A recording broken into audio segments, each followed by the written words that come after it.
우리 한 목소리로 봉독하겠습니다.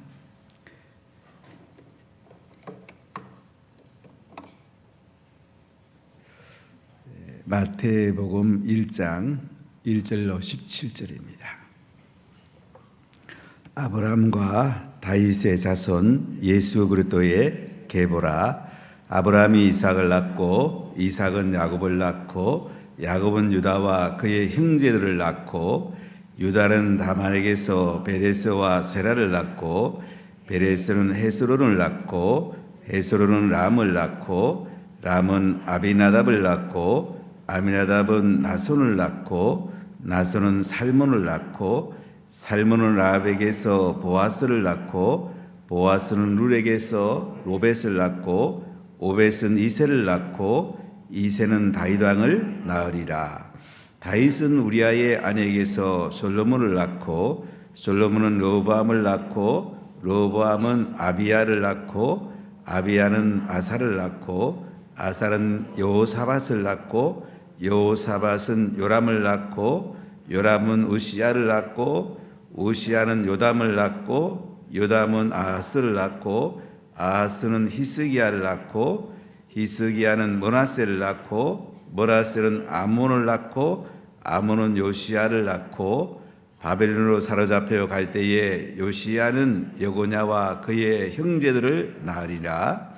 바벨론으로 사로잡혀 간 후에 여고냐는 스알디엘을 낳고 스알디엘은 스룹바벨을 낳고 스룹바벨은 아히비훗을 낳고 아비훗은 엘리야킴을 낳고 엘리야김은 아소를 낳고 아소르는 사독을 낳고 사독은 아킴을 낳고 아킴은 엘리웃을 낳고 엘리웃은 엘라사를 낳고 엘라사는 마단을 낳고 마단은 야곱을 낳고 야곱은 마리아의 남편 요셉을 낳았으니 마리아에게서 그리스도라 칭하는 예수가 나시니라. 그런즉 모든 대수가 아브라함부터 다윗까지 14대요 다윗부터 바벨론으로 사로잡혀 갈 때까지 14대요 바벨론으로 사로잡혀 간 후부터 그리스도까지 14대더라. 아멘. 오늘부터는 예수님 이야기를 같이 나누고 또 성경을 통해서 은혜를 받고자 합니다. 예수님 아무리 불러도 기쁘고 감사하고 생명이 되시고 길이 되시고 진리가 되십니다. 목마를 때 예수님의 이름을 부르면 목이 해갈되게 되고 굶주릴 때 예수님의 이름을 부르면 생명의 떡을 먹게 됩니다. 인생의 목적이 몰라서 헤맬 때에 예수님을 믿고 나면 인생의 목적이 열리게 됩니다. 이 예수님의 이름 아무리 불러도 기쁘고 아무리 불러도 감격이 있는 이름이 예수님의 이름입니다. 우리에게 구원을 주시고 우리의 주인 되신 분이 예수님입니다. 오늘 마태복음은 족보로 시작이 됩니다. 예수님이 누구신가? 예수님의 육신의 조상은 누구신가? 예수님은 약속된 메시아로 오셨다는 것을 우리에게 말씀하고 있습니다. 성경을 처음에 읽어봤을 때는 마태복음, 마가복음, 누가복음, 요한복음 복음서가 4복음이 있습니다. 왜 복음이 이렇게 한 가지만 쓰면 되지 4가지 복음이 있을까? 좀 많이 이해가 안 된 적이 있습니다. 복음, 요한겔리온, 기쁜 소식이란 말입니다.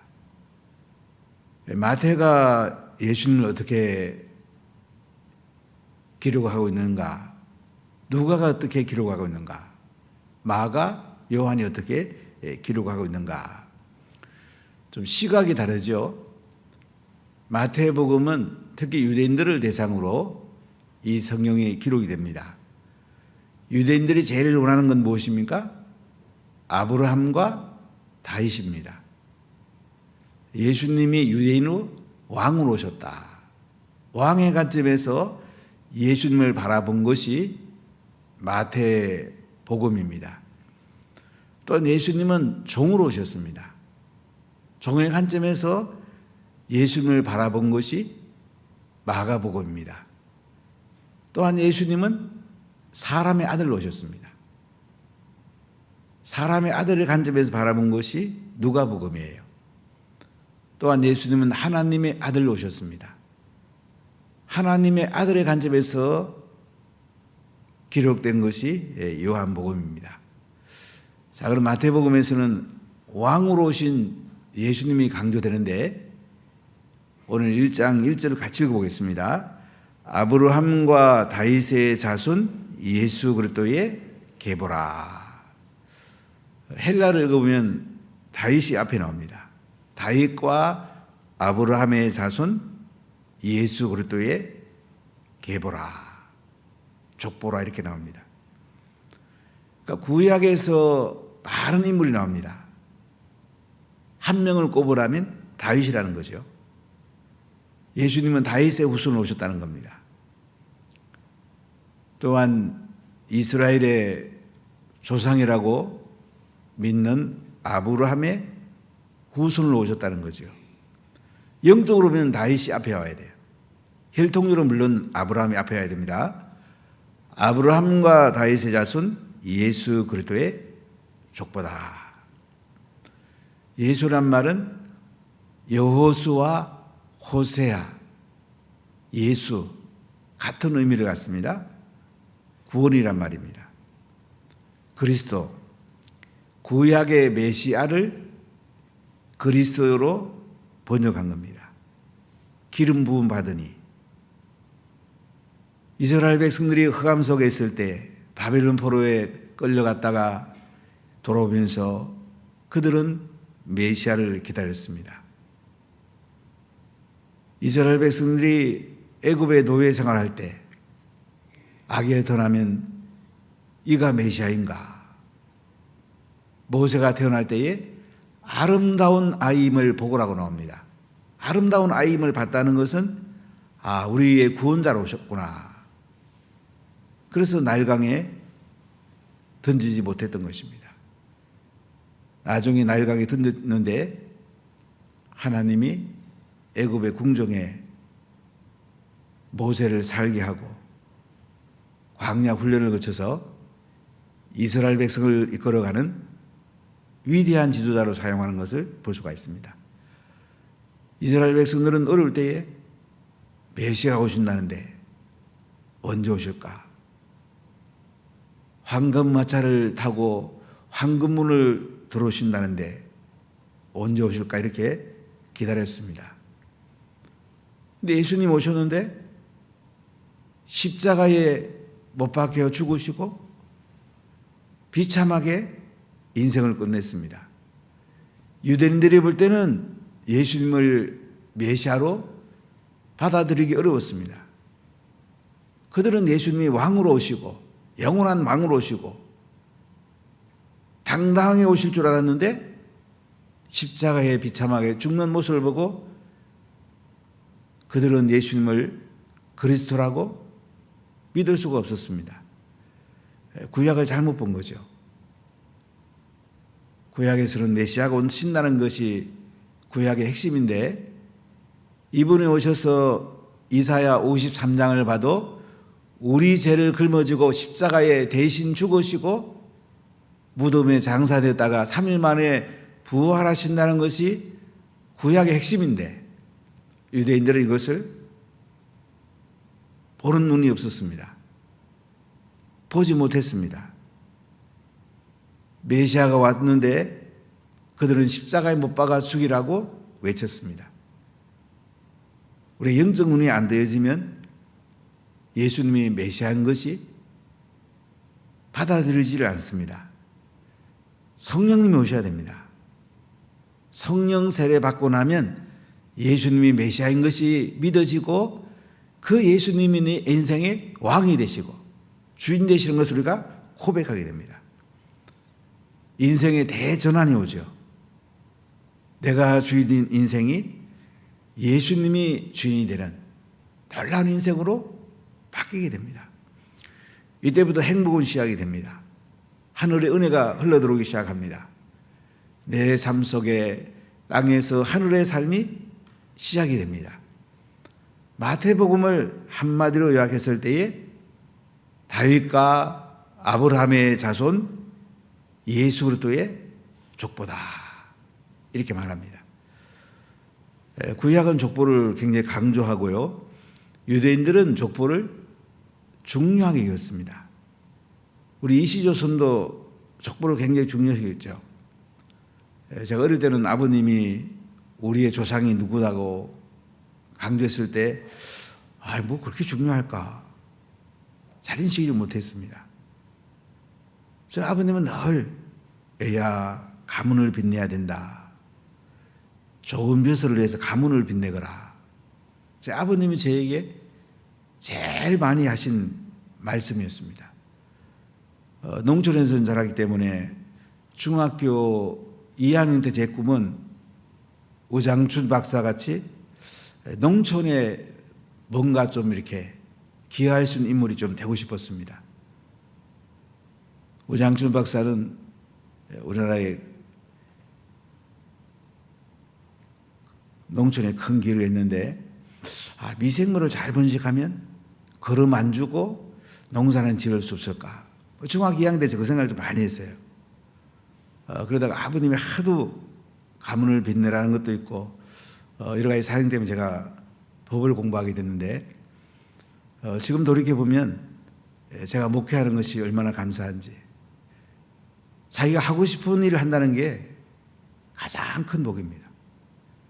사람 인생을 마칠 때에 후회되는 게 뭐냐고 물어보면 첫 번째 후회되는 것이 내가 하고 싶은 일 실컷 하고 살 건데, 이것이 가장 후회된다는 통계가 나와 있습니다.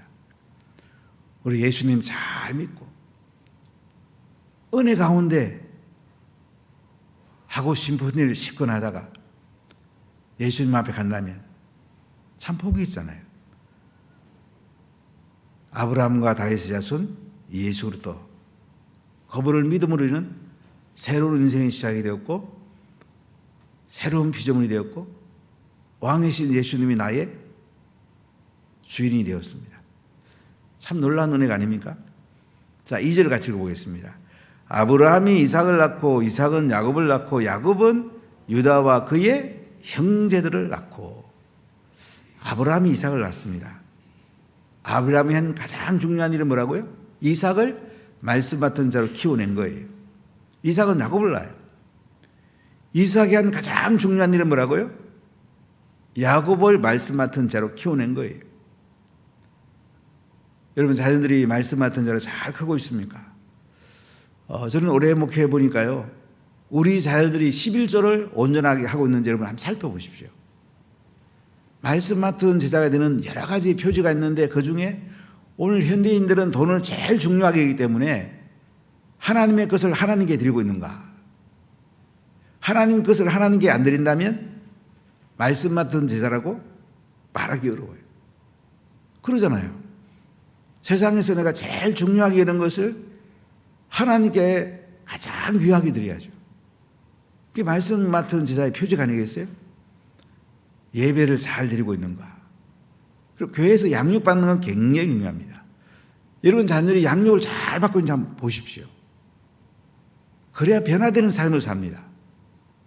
우리 자녀가 그냥 교회 가서 좀 잘 놀다가 온다, 이 정도 수준 하면 안 돼요. 그리고 가정에서 식탁 예배 드리면서 말씀을 자꾸 나누십시오. 합으로 다 하십시오. 그러면서 말씀이 전수가 되는 거예요. 아브라함이 이 땅에 믿음의 조상으로요, 가장 중요한 일, 이삭을 말씀 맡은 자로 키워냈다는 거야. 이삭은 야곱을 말씀 맡은 자로 키워냈어요. 에서와 야곱 쌍둥이를 길렀는데 에서는 들 사람이 되고 야곱은 말씀을 잘 전수받았어요. 성품으로 보면 에서가 더 나은 것 같아요. 중요한 것은 말씀이 잘 전수됐나, 이게 가장 중요한 거예요. 야곱은 유다와 그의 형제들을 낳았다. 야곱은 12아들을 낳습니다. 12지파의 뿌리가 됩니다. 예수님은 12자를 삼았습니다. 야곱의 첫째 아들은 르우벤입니다.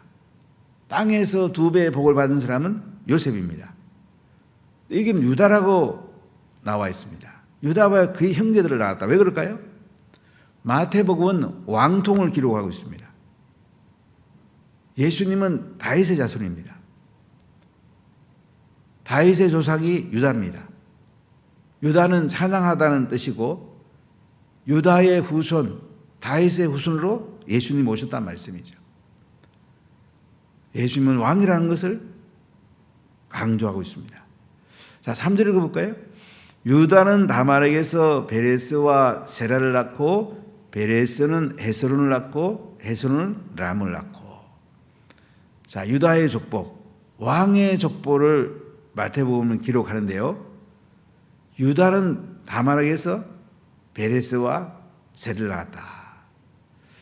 성경에 보면 이해가 안 되는 여인이 여러 사람이 나오는데요. 예수님의 족보에 이런 여인들이 나옵니다. 다말이 누굽니까? 유다의 며느리입니다. 다말의 남편이 죽었습니다. 그럼 이 당시 법으로 말하면 시동생하고 결혼을 해야 됩니다. 다말이 처음에는 시동생하고 결혼을 했는데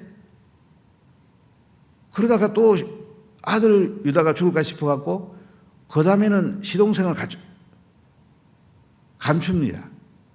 그래가지고 다말이 변장을 하고 장기로 변장을 하고 유다와 동침하게 됩니다.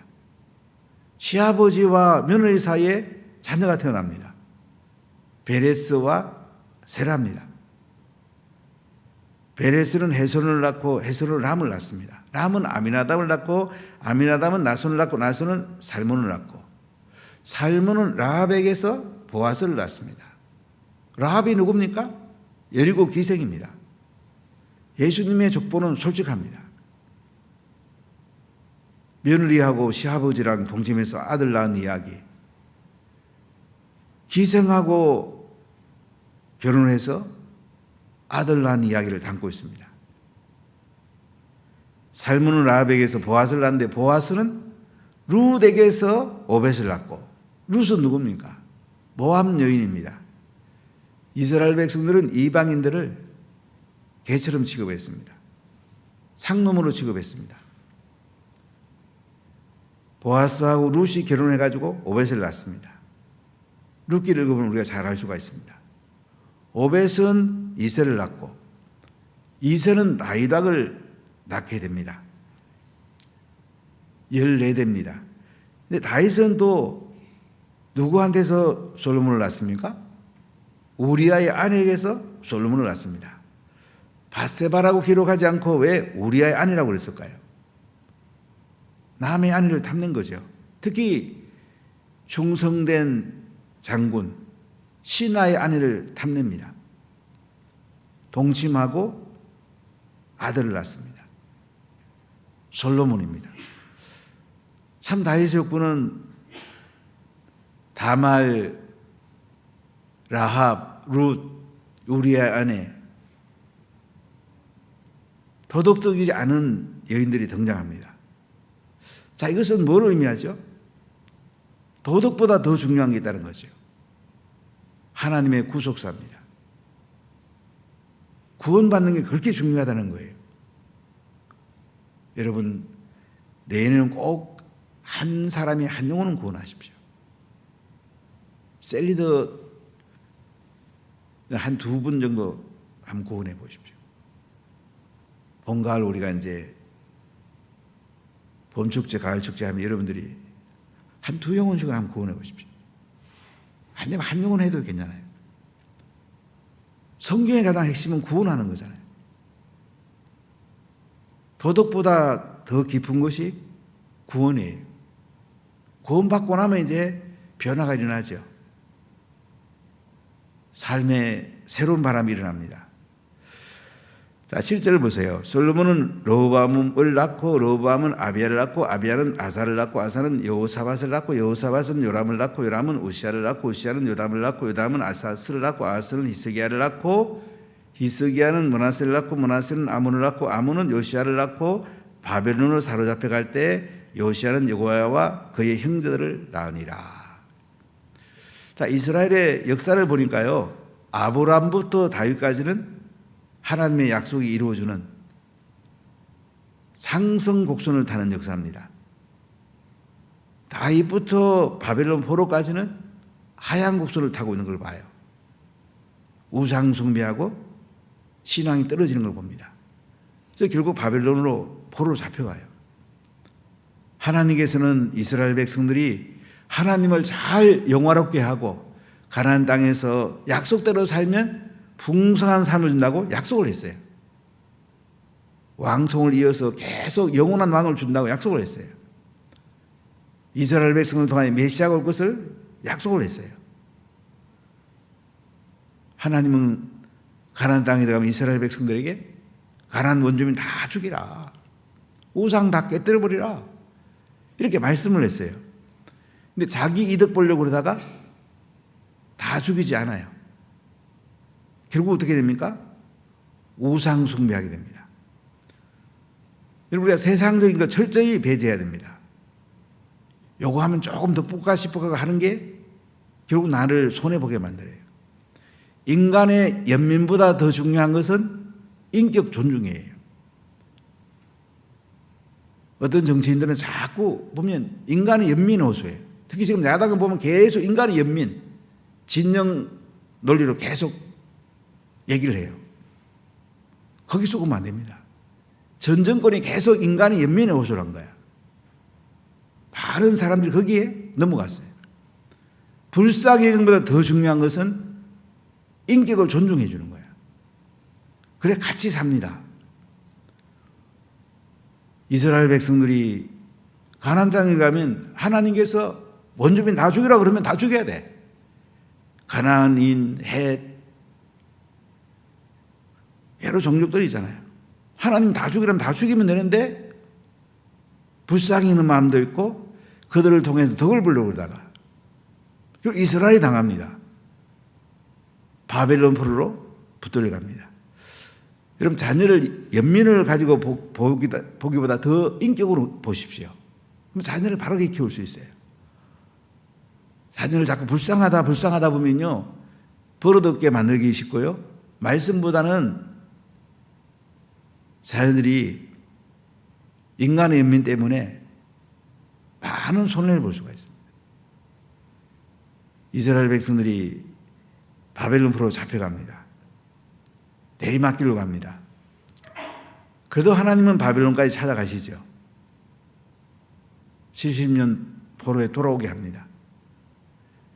돌아와서 스룹바벨을 통해 성전을 짓게 하는데요, 12절부터 보세요. 바벨론으로 사로잡혀 간 후에 여고냐는 스알디엘을 낳고 스알디엘은 스룹바벨을 낳고 스룹바벨은 아이웃을 낳고 아이웃은 엘리야김을 낳고 엘리야김은 아소르를 낳고 아소르는 사독을 낳고 사독은 아킴을 낳고 아킴은 엘리웃을 낳고 엘리웃은 엘르아사를 낳고 엘르아사는 mat단을 낳고 mat단은 야곱을 낳고 야곱은 마리아의 남편 요셉을 낳았으니 마리아에게서 그리스도라 칭하는 예수가 나시니라. 바벨론부터 예수님까지는 보면 회복의 역사,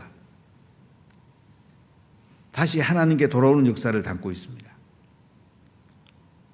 다시 하나님의 약속 앞으로 돌아오는 역사를 담고 있습니다. 오늘 본문에 보면은 야곱은 마리아의 남편 요셉을 낳았으니 마리아에게서 그리스도라 칭하는 예수가 나시니라. 마태복음은 예수님의 아버지의 족보를 담고 있습니다. 아브라함부터 요셉까지 족보를 담고 있습니다. 물론 그 사이에 생략된 조상들도 있습니다. 10대대라는 숫자에 맞췄습니다. 근데 마리아에게서 그리스도라 칭하는 예수가 나셨다. 예수님의 육신의 아버지는 요셉인데요, 예수님은 마리아에게서 태어납니다. 요셉과 마리아가 잠자리를 하지 않았는데 처녀 마리아에게서 그리스도가 태어납니다. 무엇을 의미하죠? 예수님은 이 땅에 죄 없는 몸으로 오셨다. 그래서 우리 인간의 죄를 짊어지고 십자가에 돌아갈 수가 있었습니다. 성령으로 잉태되어서 이 땅에 오셨습니다. 마리아에게서 그리스도라 칭하는 예수가 나시니라. 이렇게 말씀합니다. 자, 오늘 족보를 보면 제일 많이 나오는 단어가 어떤 단어입니까? 낳고란 말이 수도 없이 나오죠. 낳고 또 낳고. 구약을 읽어보면 죽고라는 단어가 창세기의 족보에 많이 나옵니다. 신약은 낳고 낳는 거예요. 육신적으로도 자녀를 많이 낳아야 됩니다. 2명을 낳아야지 기본이 유지돼요. 3명 낳으면 이제 종족이 번식하죠. 육신적으로 자녀를 낳아야 되고요. 영적으로 자녀를 낳아야 돼요. 영혼을 구원하고 그들을 제자 삼아야 돼요. 이것이 우리가 해야 될 가장 중요한 거죠. 예수님의 족보는 생명의 족보입니다. 구원의 족보입니다. 우리를 살리는 족보입니다. 또 우리가 다른 사람을 살리는 족보예요. 여러분 혈통적으로 보면 여러분 조상을 쭉 한번 보시면 조상이 있을 거예요. 저는 경기도 광주이신데요. 저희의 조상은 고려 때 이 자자 성자란 분이 조상이십니다. 그 뒤에 둔촌이라는 분이 계셨고 쭉 이제 광주시 정성한 분도 여러분이 있습니다. 이렇게 이제 저희 족보가 이제 이어져 오는데 예수님은 아브라함부터 시작이 됩니다. 아마 여러분에게도 족보가 있을 거예요. 또 우리에게 영적 족보가 필요합니다. 저는 인생의 목적을 찾다가 조복래라는 친구 보고 야, 나 교회 좀 데리고 가면 안 되겠냐. 그래서 명동에 있는 향림교회를 저는 가게 되었습니다. 그 친구 사고 당했을 때 제가 찾아갔었고 가보니까 예수님을 안 믿고 있었습니다. 도연명, 맹자 뭐 이런 얘기를 했습니다. 제가 성경을 여러 권 사주면서 야 예수 믿어라. 예수 믿어야 산다. 복음 전하고 저랑 오랫동안 교제해 왔는데 우리가 한 영혼 씨름하는 것을 그들을 복음으로 낳아야 돼요. 하나님의 자녀로 잘 세워나가야 돼요. 왕이신 예수님을 함께 믿어야 돼요. 이게 가장 큰 복이에요. 17절 읽어볼까요? 그런즉 모든 대수가 아브라함부터 다윗까지 14대요 다윗부터 바벨론으로 사로잡혀 갈 때까지 14대요 바벨론으로 사로잡혀 간 후부터 그리스도까지 14대더라. 여러분 생명의 족보를 잘 이어갑니까? 혈통의 족보도 자녀들에게 잘 가르치십시오. 좋은 명문 가문을 만드십시오. 영적 계보, 내가 전도한 계보를 잘 만드십시오. 영적인 명문 가문을 만드십시오. 이것이 이 땅에 우리가 사는 존재 이유입니다. 우리 예수님 앞에 가서 우리의 영적 족보를 간증하게 될 거고 예수님이 또 물어보게 될 것입니다. 여러분 어떤 생명의 족보를 잘 세우고 있습니까? 내년에는 꼭 한 명, 적어도 한 명은 영적 족보로 잘 세우십시오. 이것이 하나님의 은혜고 이것이 하나님의 가장 큰 복입니다. 기도하겠습니다.